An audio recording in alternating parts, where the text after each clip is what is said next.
Je suis une artiste chorégraphique, c'est-à-dire que je passe le plus clair de mon temps à travailler la danse et à faire de la création.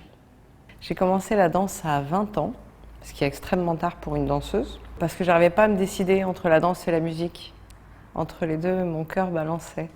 Après 20 ans de vie solitaire de pianiste, je me suis dit que c'était vraiment trop long, toute une vie, à ne faire que du piano.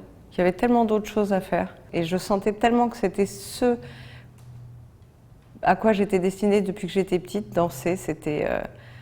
Je rêvais que je dansais. Donc il fallait que je le fasse. Alors j'ai arrêté le piano et je suis partie m'inscrire dans une école de danse. Comment on crée un ballet? Alors, je dirais, il y a plusieurs écoles. Il y en a qui le font de manière très instinctive et ils s'appuient beaucoup sur les danseurs. Et moi, je m'appuie sur les danseurs, mais dans un second temps. D'abord, j'arrive avec plein de concepts chorégraphiques, en fait de contraintes. Et toutes ces contraintes, ce que j'aime bien, c'est que en fait, les danseurs vont m'obliger à les abandonner peu à peu. Et aujourd'hui, je voudrais retrouver la naïveté, la spontanéité de tous mes débuts à travers toutes les contraintes que je me donne. Et c'est ça mon prochain challenge, c'est de donner l'impression que c'est improvisé, que c'est naïf, que c'est juste le plaisir de danser, alors qu'en fait, derrière, il y a une carrure extrêmement complexe. Parce que c'est ce que disent mes danseurs à chaque fois, c'est qu'ils ont mal à la tête. tellement c'est complexe, parce que la plupart du temps, comme j'ai un soutien qui est la musique, ben, je fais des strates un peu comme des fugues de Bach. Et je fais des strates, je fais des contrepoints qui se nourrissent les uns des autres pour arriver à une sorte d'apothéose, ou alors je fais des mouvements rétrogrades. En fait, je me sers de tout ce que j'ai appris en musique et je l'ai transposé en danse. Et en fait, c'est un super outil. Mais l'inconvénient de cet outil, c'est que je reste très dépendante de tout ça et qu'il faut que je m'oblige à sortir de ces contraintes. Parce que c'est beau aussi de sortir de la contrainte en se disant « bon bah, tant pis si je ne vais pas respecter au point près tout ce que j'ai écrit ». Parce que là, ce mouvement, ben, il est juste beau, il est juste intéressant. Dans ce moment-là, ou avec ce danseur-là, c'est ce que je disais, c'est quand j'ai des danseurs qui ne sont pas du tout comme moi, au début, ça me déstabilise quand je les engage. Et puis, en fait, petit à petit, je trouve que c'est eux qui vont me faire changer d'esprit. Et j'aime bien ça.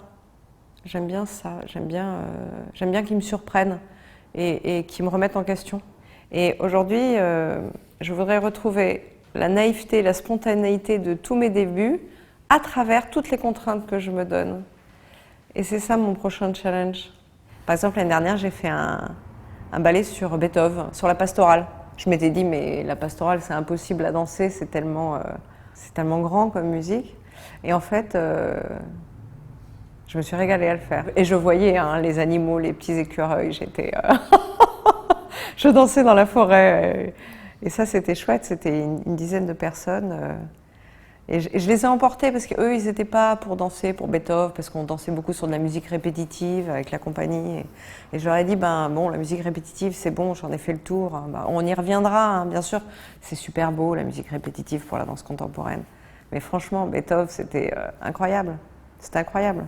Je m'appuyais surtout sur toutes les demi-cadences. Je savais qu'il fallait que je m'arrête. J'entendais les corps qui rentraient et je me disais, mais ça, c'est génial, je vais reprendre le thème du corps. Et je me suis amusée avec cette pastorale.